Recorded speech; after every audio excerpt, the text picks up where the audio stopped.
Welcome to our Middle East briefing show. Today, we're diving into some intense and emotional stories from the heart of the Middle East.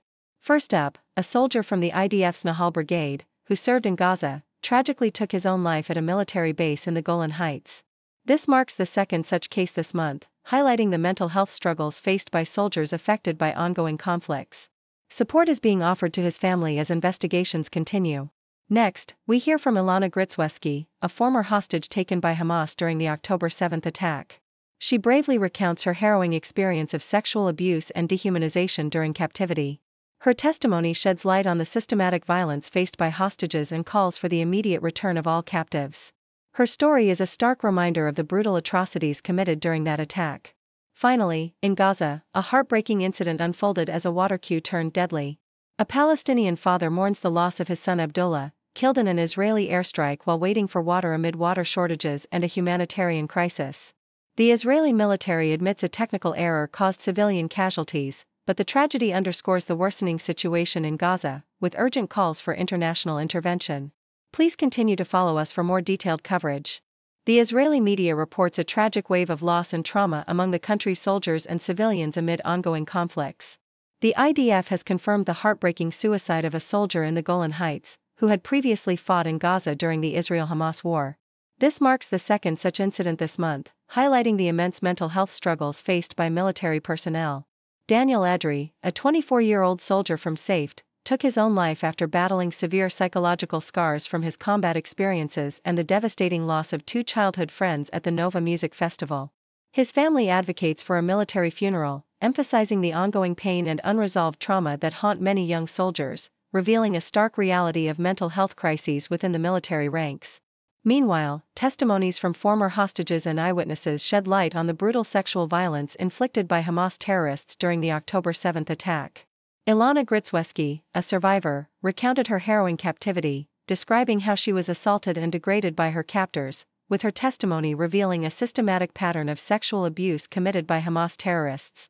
Her emotional plea for the return of all hostages and her condemnation of the silence from Israeli authorities underscore the deep trauma inflicted on victims and the ongoing struggle for justice.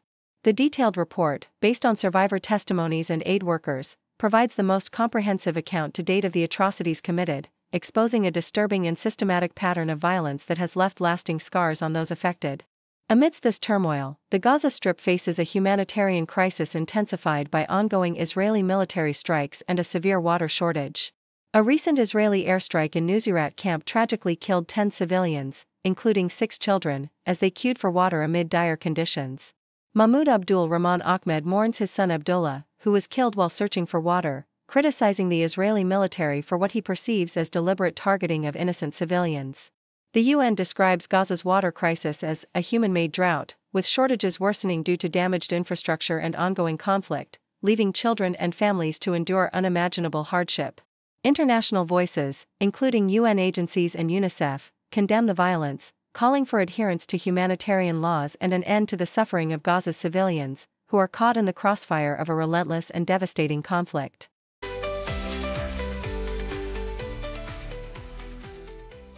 The New York Times vividly captures the ongoing tragedy in Gaza, where despite an agreement between Israel and the EU aimed at easing humanitarian aid, the ground reality remains bleak.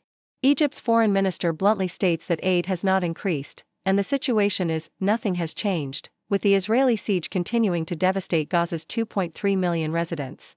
The UN reports that nearly 500,000 people are at risk of famine, highlighting the dire food insecurity caused by Israel's blockade and military operations. EU officials acknowledge some signs of progress, such as increased aid trucks and crossing points, but Jordanian and Israeli sources confirm that the humanitarian situation remains catastrophic, with minimal aid reaching the enclave and no substantial improvements on the ground. The continued military actions and restrictions have left Gaza in a state of crisis, with the population suffering from acute shortages and a looming famine, underscoring the persistent failure to translate diplomatic agreements into tangible relief. CNN offers a harrowing account of settler violence and its tragic consequences in the West Bank, focusing on the death of Saif Musalat, a young American Palestinian beaten by Israeli settlers. His father, Kamal, laments the lack of action from the U.S. government, criticizing what he perceives as a double standard that treats American Israelis differently from American Palestinians. The story details how settlers, wielding rocks, clubs, and guns, attacked Palestinians, with Musalat succumbing after settlers prevented ambulances from reaching him and Israeli soldiers failed to intervene effectively. CNN also documents violent settler attacks on journalists, revealing a pattern of lawlessness and impunity, with settlers and soldiers often acting in concert to terrorize Palestinians. The narrative underscores the profound human toll of settler violence, the frustration of families seeking justice, and the broader silence from the international community in the face of ongoing atrocities, painting a grim picture of the persistent conflict and the deep-rooted injustices faced by Palestinians. Yahoo US reports that Thomas Massie, a Republican congressman from Kentucky, has amassed a formidable war chest of over $1.7 million for his re-election campaign. Despite facing a determined challenge from President Trump's political apparatus, which has launched a super PAC aimed at unseating him in 2026, Massie's strong fundraising signals his resilience. Known for his independence, Massie was one of the few House Republicans to oppose Trump's massive tax bill and questioned the president's authority to bomb Iranian nuclear sites without congressional approval. His campaign's recent haul of over $500,000 in just 3 months, combined with leftover funds from his previous successful bid, positions him well in a district that spans 3 television markets, an expensive battleground. Trump's allies, including top political strategists Chris LaCivita and Tony Fabrizio, are working to consolidate anti-Massie votes behind a single candidate, but Musk's hint of support for Massie adds a wild card to the race. Yahoo US also details Andrew Cuomo's surprising shift from a Democratic primary defeat to an independent bid for New York City mayor. After losing to Zohran Mamdani, Cuomo, the former governor, announced his run as an independent, citing a lackluster campaign effort and internal struggles. His political comeback is complicated by his past resignation amid sexual harassment allegations and the crowded field, which includes Republican Curtis Sliwa and incumbent Mayor Eric Adams, both running as independents following legal troubles. Polls show Mamdani leading, with 35% of registered voters backing him, while Cuomo trails at 25%. The race is shaping into a chaotic contest where the votes of independents and Republicans could split the opposition, potentially benefiting Mamdani, whose progressive platform has garnered support among many New Yorkers seeking a fresh political voice. BBC reports on the upcoming tall ships races in Aberdeen, heralded as Scotland's biggest tourist event of the year. The city prepares to host nearly 50 majestic vessels from around the globe, including the Polish tall ship Darmladziezy and the Peruvian BAP Union, both impressive in size and history, while older ships like the Christiania, built in 1895, add a touch of maritime nostalgia. The 4-day festival promises a vibrant celebration of international friendship, youth sailing training, and a lively lineup of music, street food, and family activities, transforming Aberdeen into a bustling, party city.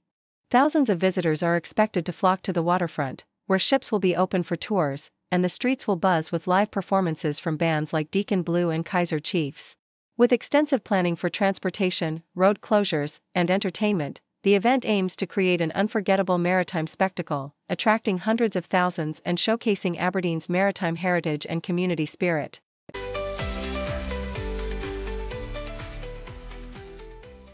Thank you for tuning in. The content above showcases the latest briefing reports and analytical synopses, thoughtfully curated by the 6Do team.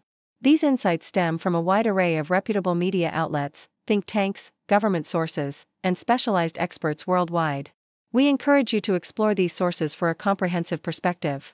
Keep in mind that while the content may not always align with the official standpoint of 6Do Brief, it's not meant to be taken as absolute directives for decision-making.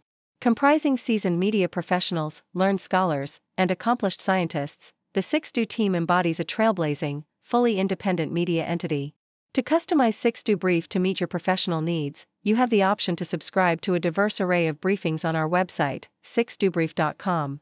Regardless of your location, you can conveniently receive 6Do Brief via email.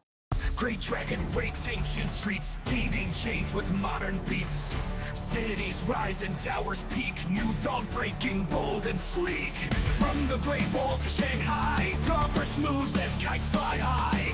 Tech and trade, it's all in play, future shines brighter every day. Great dragon roar, change the cars marching strong with mighty force. Whoa.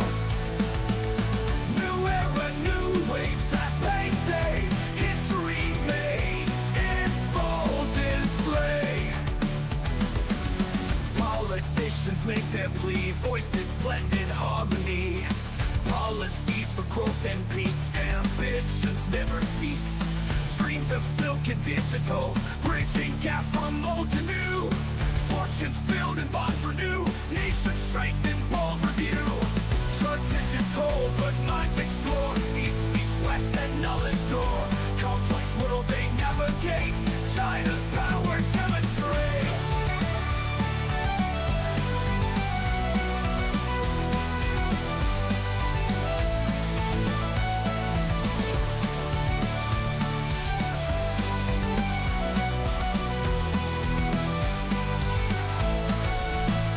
From the Great Wall to Shanghai, progress moves as kites fly high. Tech and trade, it's all the play. Future shines brighter every day. Great dragon roars, change the course. Marching strong with mighty force. New era, new way, fast-paced day. History made in bold display. Politicians make their plea. Voices blend in harmony. Policies for growth and peace. Ambitions, their growth and peace. New era, new way, fast-paced day. History made in bold display. History made in bold display. Politicians make their plea. Voices blend in harmony. Policies for growth and peace. Ambitions never cease. Dreams of silk and digital, bridging gaps from old to new. Fortunes build and bonds renew. Nations strengthen, bold review. Traditions hold, but minds explore. East meets west at knowledge door. Complex world they navigate. China's power never cease. Dreams of silk and digital, bridging gaps from old to new. Fortunes build and bonds renew. Nations strengthen, bold review. Traditions hold, but minds explore. East meets west at knowledge door. Complex world they navigate. China